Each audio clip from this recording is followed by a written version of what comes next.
When you're building your family tree, you confirm which ancestors belong on your tree through records. DNA is just another type of record.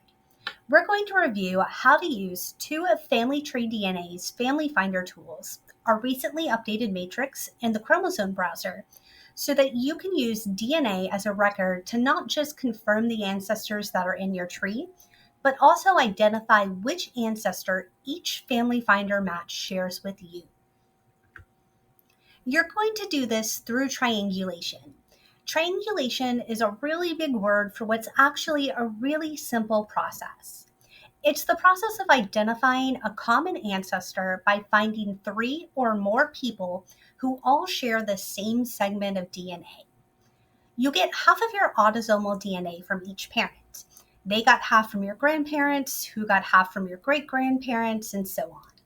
It remixes itself when it's passed down, meaning that the chromosomes that you get from your mom are a combination of the segments she got from your maternal grandfather and maternal grandmother, and the chromosomes you get from your dad are a combination of the segments that he got from your paternal grandfather and paternal grandmother. Triangulation lets you identify which ancestor gave you which DNA segments and who on your match list also inherited that same segment from that same ancestor, allowing you to confirm how you're related to them.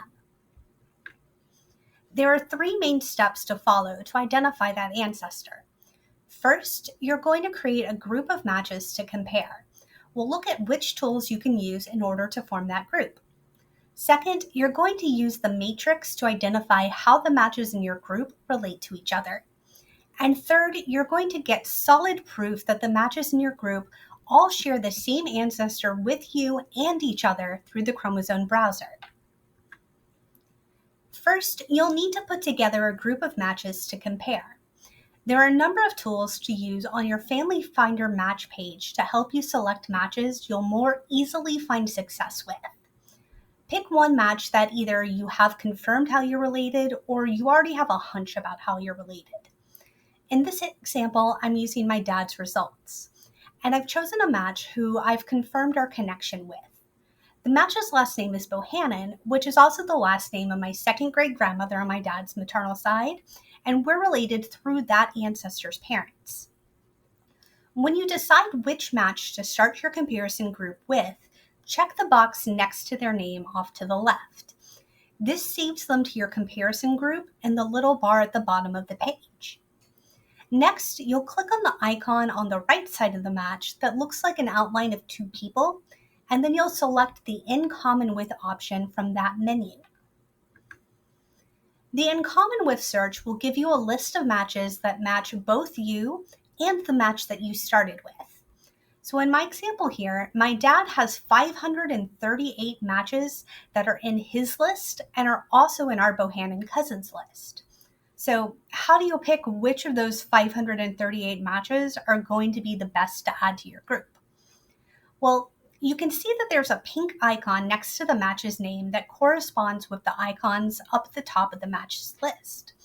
This is because I've used the family matching tool to assign matches to my dad's paternal and maternal sides by linking those matches on my family tree after I've confirmed the connection. Family matching will assign other matches to the same parental side based on if they triangulate with the linked match. And FamilyTreeDNA does that triangulation for you in the background with this family matching tool. So I know our Bohannon cousin is connected through my dad's maternal side. And since this is my dad's match list, at the top here, I'm going to switch to the maternal tab that's going to show me matches that are also assigned to that side. So they're more likely to share the same ancestor with both my dad and our Bohannon cousin. You can also examine the family trees of your shared matches and search by ancestral surname to find matches that may be on the same line. Here, I found some matches that also have Bohannon as an ancestral surname, plus a few more that have other names from that same line in my family tree. Each time you find a match you want to add to your comparison group, check the box to the left of their name to save them in the bar at the bottom. You can only compare up to 7 matches at a time in the Chromosome Browser, but up to 10 in the matrix. We're going to start with the matrix. So after I've saved 10 matches to that bar, I'm going to click Compare Matrix in the bar at the bottom. Your comparison group is going to be at the bottom of the page, but before we look at that, let's review the various things at the top of the page for the matrix. At the top of the matrix, you can edit what matches are in your comparison group by removing some from the list on the right and adding new ones from the list on the left. You can filter the matches by different levels and whether they're assigned to a parental side or if they're an X match, so someone who shares DNA on the X chromosome. And you can choose which data to display in your comparison. We're going to walk through all three of these options and how they help you connect matches to a shared ancestor. First, we're going to view the total centimorgans shared between each match. Centimorgans, which is usually abbreviated with a lowercase c and an uppercase m, are a unit of measurement for how much autosomal DNA is shared between two people. The higher the centimorgans, the closer the relationship likely is, and the more recently in time your common ancestor likely is. In the table here, you'll see each match's name going down the left side and also across the top, forming a grid. The empty row will be where the matches compare to themselves. So let's look at these matches. The match with the last name Oliver only matches my dad and my Bohannon cousin out of the group. So I'm likely going to eliminate that match from my comparison group. We want to find a group of matches that all match each other and all match on the same segments. If we look at the last two, or the two matches with the last name Clark and the one with the last name Foster, they have a really high amount of centimorgans shared with each other, so they're probably really close matches to each other. I'll probably eliminate two of them from my group as well. If they're immediate relatives to each other, then I only need one of them. It may take you a few attempts, but you'll eventually work up to a group of matches that all matches each other. Okay, so I formed a group of matches that all match each other. Now I'm going to scroll up to the top and change from total centimorgans shared to the number of segments shared. Looking at the comparison here, I've got some more edits to do. While all of these matches all match each other, many of them share a lot of segments with each other. You'll need to know if the segment that they share with you is also one that they share with each other, and if there's more than one, then you aren't going to be certain. So I'm going to edit my list again and work on it until I have a list of matches that all match each other and all match each other on only one segment. So now that I've got that list of matches that all match each other and all only share one segment with each other, I'm going to change the comparison to display their relationship range to each other. This is going to tell me how closely related they are to each other, which may help me determine how many generations apart they are from our shared ancestor, assuming that they also share that same DNA segment with both my dad and with each other. When you have a group of 7 or fewer matches, you can click Compare Chromosome Browser in the middle of the page, and it'll automatically add your match group to the Chromosome Browser so that you can see which segments that they all match you on. The Chromosome Browser is going to show you where on your chromosomes each match shares DNA with you. Each match will be assigned a color, and each color will be assigned a row for each chromosome. So since I have 4 matches compared to my dad here, I have 4 rows for each chromosome, one assigned to each person that I'm comparing. Our Bohannon cousin is assigned the blue color, and that's at the top row. The Murphy cousin is pink, and then the second row. The Lindsay cousin is teal, and in the third row. And then the fourth match is the Taylor cousin, who's orange, and in the fourth row.